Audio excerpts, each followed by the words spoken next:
So hello everybody. Today I have with me Harshwardhan Mohite. He scored 150 in paper 1 of public administration optional and 137 in public administration optional paper 2. So a lot of queries coming on our YouTube and Telegram helpline etc. that there is no good topper talk available with respect to public administration optional. So really glad that Harshwardhan you joined us in this particular interview. Thank you for providing the platform, sir. So Harshvardhan, you appeared in the 2022 mains with public administration optional. Can you let us know which was this attempt for you? This was my fourth attempt at CSE. Okay. Strategy. So I would like to talk about your strategy since you got one of the highest marks in 2022 mains. So I think some of the questions that were sent to me, I'll ask them one by one. So the first question will be, if somebody is writing mains of 2023, so uh, you wrote the mains of 2022. So did you actually join a test series? How did you prepare for it? The 90 days that you have. Uh, did you have ready-made notes? Which coaching notes that you referred to? Anything which is genuinely that you did, you can say. Okay, first of all, I did not join any test series, but I did have a mentor with whom I was constantly working. And for Can the you name the mentor because uh, or I cannot. He got really good score in public administration and he's a serving officer. okay. And there were I had a peer group which also helped me a lot. And the sources and the Telegram channels and YouTube, as you have mentioned that there is no topper stock as such, but there are certain Telegram groups such as I'll mention some of them: Zeba Khan and Yo-Yo Choti Singh. Yes. These two are there for public administration. And yes, I did not write test series, but I was constantly writing PYQs, Mm-hmm. which helped me a lot. Mm-hmm. And with respect to the notes available, I did have my coaching notes with me. Mm-hmm. And I referred to some of the standard books that everyone suggests, Mm-hmm. but I referred to them in a sense that was centered around answering the PYQs rather than going into depth and just understanding the questions without understanding its applicability in the answer writing.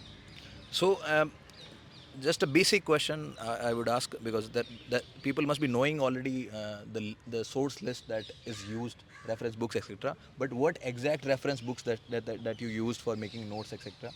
So that if you that you can tell. For paper one of public administration, Mm-hmm. for thinkers part, Prasads and Prasads Mm-hmm. is there. Mm-hmm. And for the static and theory part, I believe Mohit Bhattacharya is a comprehensive book.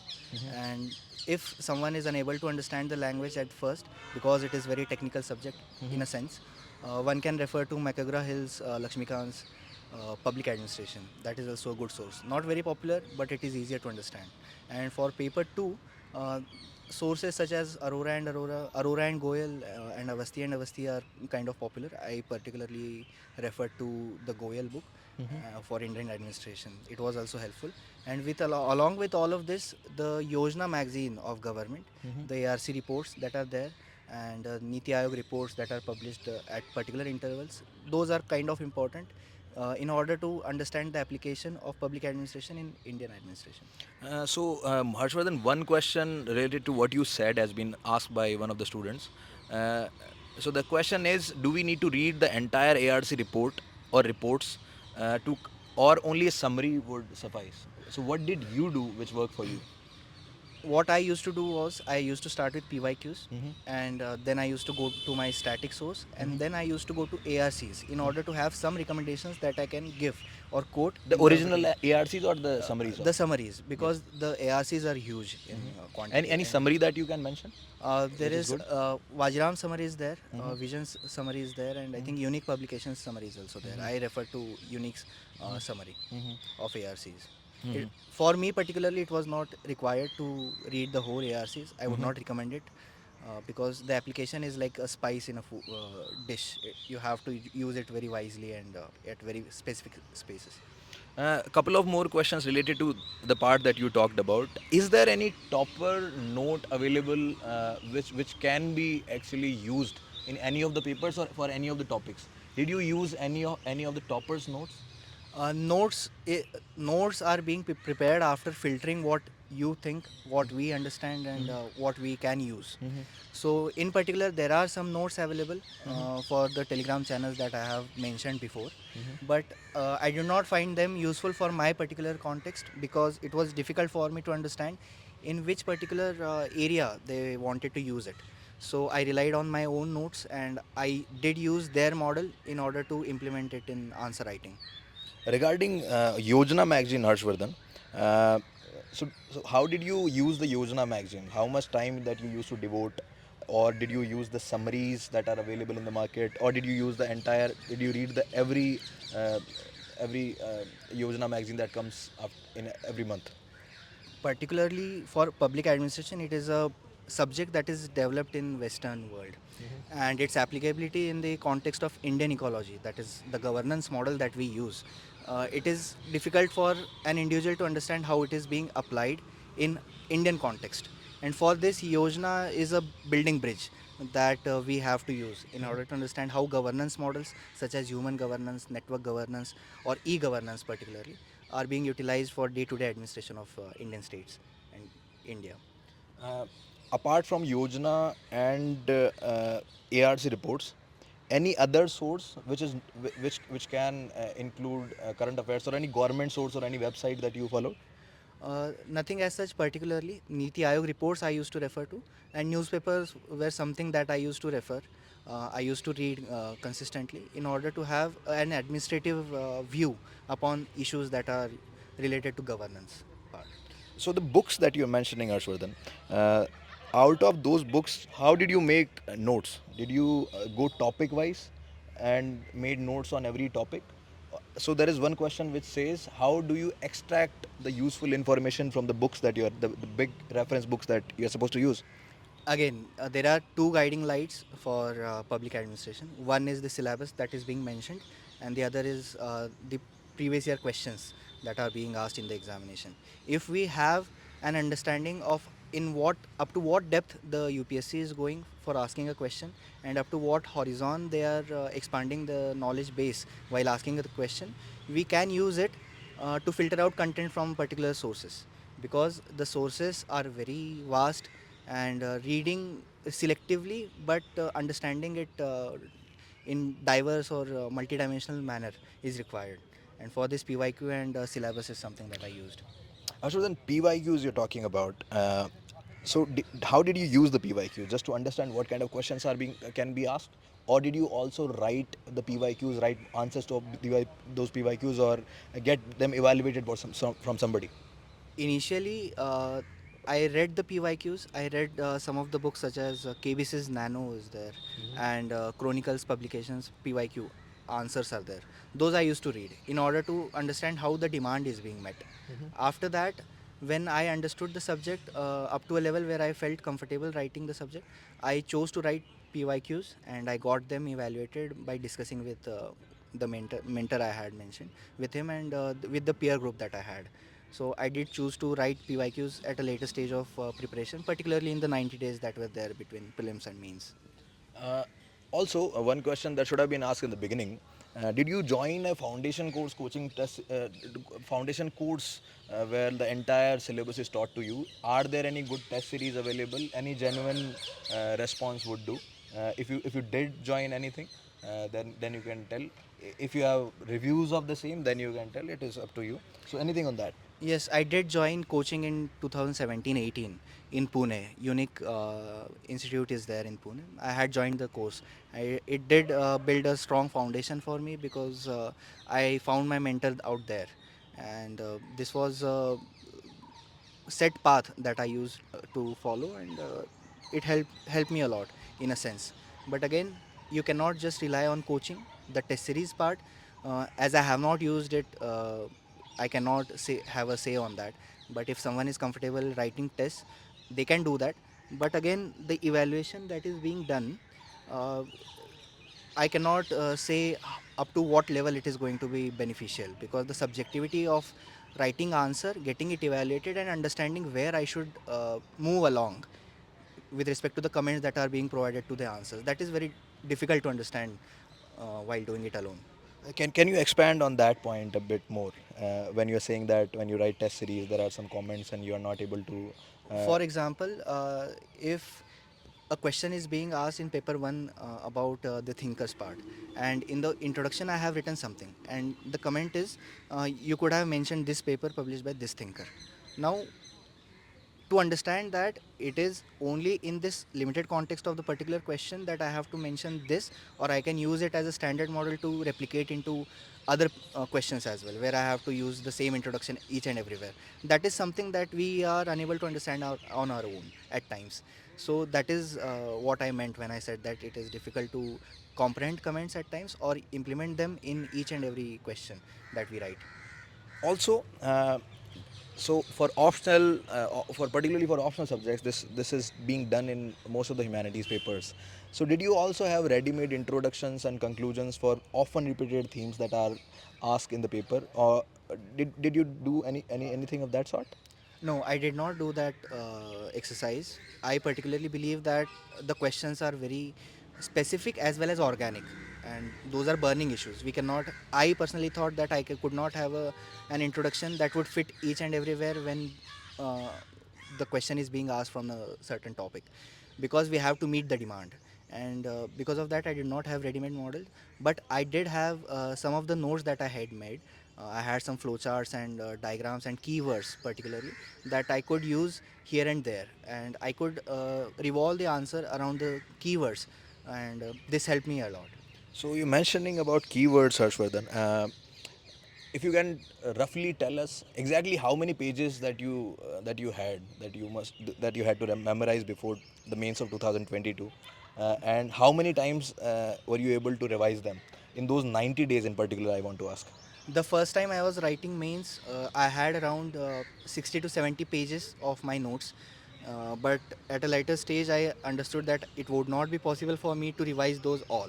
So I just compressed them into around 5 to 6 pages of keywords for particular thinker, for particular topic of the syllabus, or for particular questions that might be possible. 5 to 6 pages for both the papers, you're saying? For paper 1. Paper one. Yes, for paper 2, these are the static areas or theories that we have that need to be applied with Indian context. That is the paper 2, Indian administration.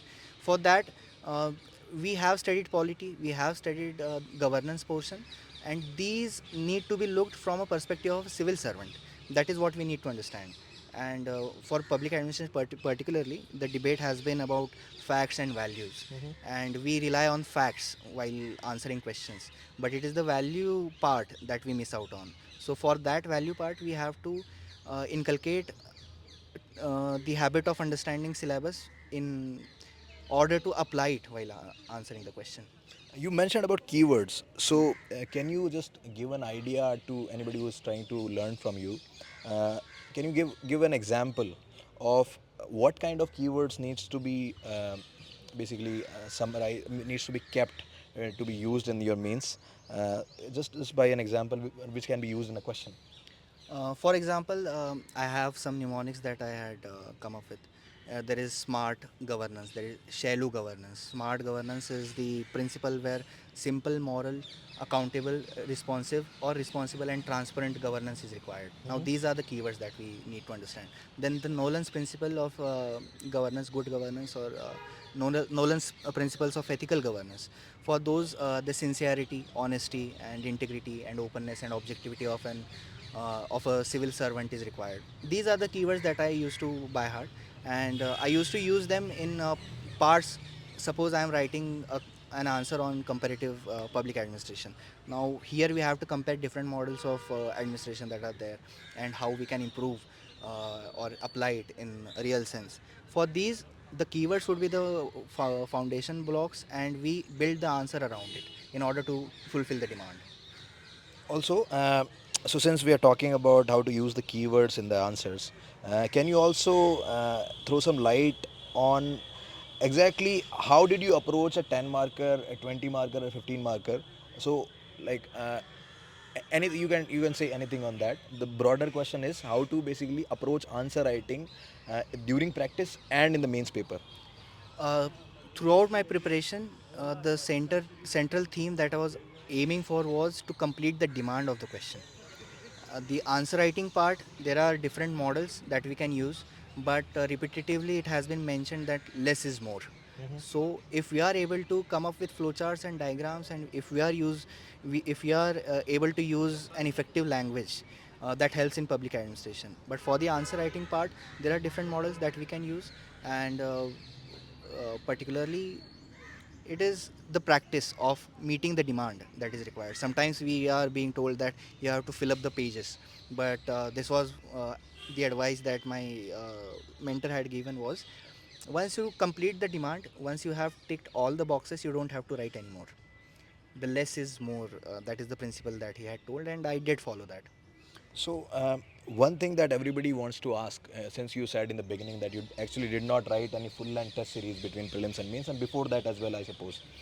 So, how did you practice answer writing then? Because without practicing it, you actually find it difficult to write answers directly in the mains.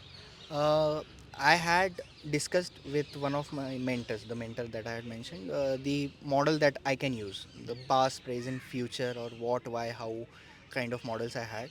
And then I used the PYQs in order to practice the writing and the structure and the presentation. And I had the peer group, as I have mentioned. I used to discuss it with them. I used to take their perspectives as well.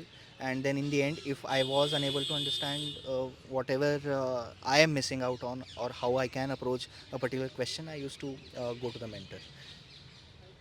So, did you do any sort of daily answer writing? For how many days, if you did it, for how many days did you do it throughout the preparation? In the initial phases, I did write answers on daily basis. Around 3 to 5 questions I used to write.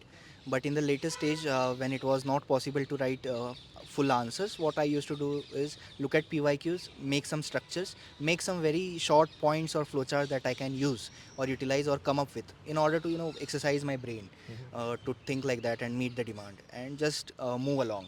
And in the towards the end of the mains preparation, what I did was I found some of the difficult questions, and I tried to answer those or come up with structures for the particular questions, and that helped me a lot.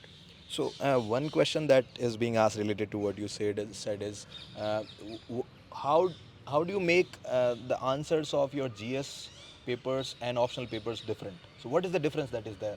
Sometimes people end up writing the answers that they write in GS papers uh, in the optional papers as well.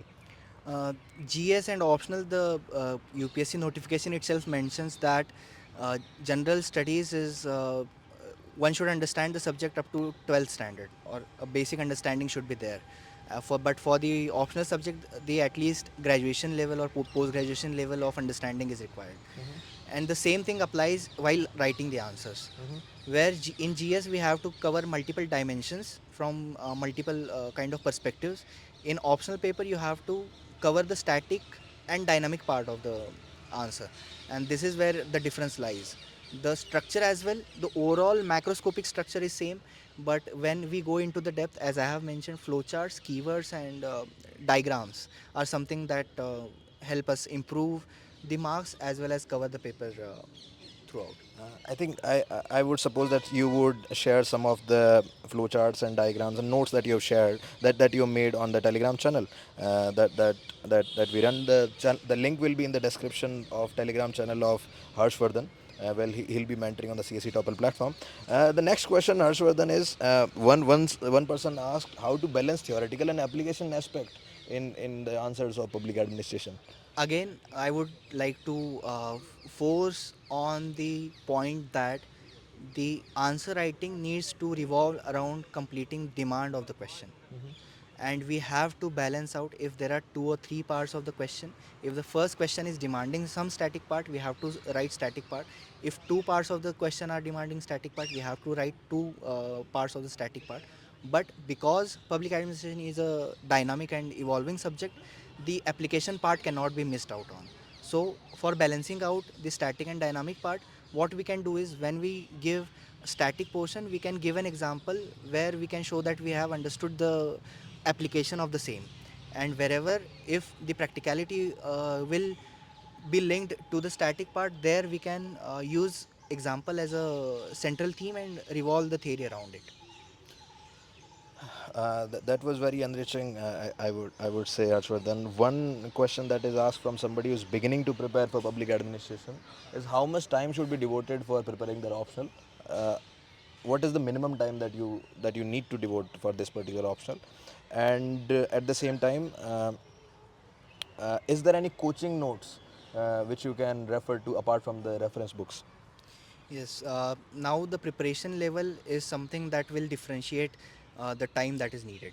If someone who is starting from scratch, they will need around 3 to 4 months to complete the whole syllabus and around 1 or 2 months of answer writing practice in order to start preparing after clearing prelims. And for someone who has covered the whole syllabus, 90 days are enough in order to have uh, visited the syllabus again and revising the notes and by hearting some of the things that are needed and writing answers. And with respect to the available notes, if at all someone has coaching notes, they can refer to them. Otherwise, Vajiram or Lukman Ayas notes are there. They are available in the market. They can refer to that. But again, it is our understanding of the theory part and static part that will help us to complete the demand of the question and fetch marks. So you're emphasizing on the demand of the question a lot. I think that is something that the viewer should take home after watching this video. Uh, I would like to ask this one question as well. After you spend some time in UPSC preparation with public administration optional, what would you suggest? Can you actually prepare for this optional without taking coaching from somebody, the foundation coaching I'm talking about? And can somebody actually sail through without joining these test series? So, both the questions, your particular perspective is needed. Whatever you believe in, you can share. With respect to coaching, I believe if it is available, well and good. But it is not that you have to join a coaching institute in order to understand the subject. You can prepare it on your own. If at all there are questions, if at all we fumble upon certain areas, there are some YouTube channels that go into the depth of the theory. We can refer to them. There are some Telegram channels that we can use. Can you mention the YouTube channels that you refer to? Sorry, I do not remember the channels, but what I used to do was I used to write in the topic and the first or second result of the videos I used to look up, because I had already gone through the syllabus once or twice. It was easier for me to add value to it. But again, here the mentor part or the guidance part played a crucial role. And with respect to test series, I would say, um, if we have the understanding of the subject and if we are trying to fulfill the demand, there is no requirement of test series as such. If at all someone feels that they are at a nascent stage and they have to see where they stand, they can join it. But I would recommend it is better to stick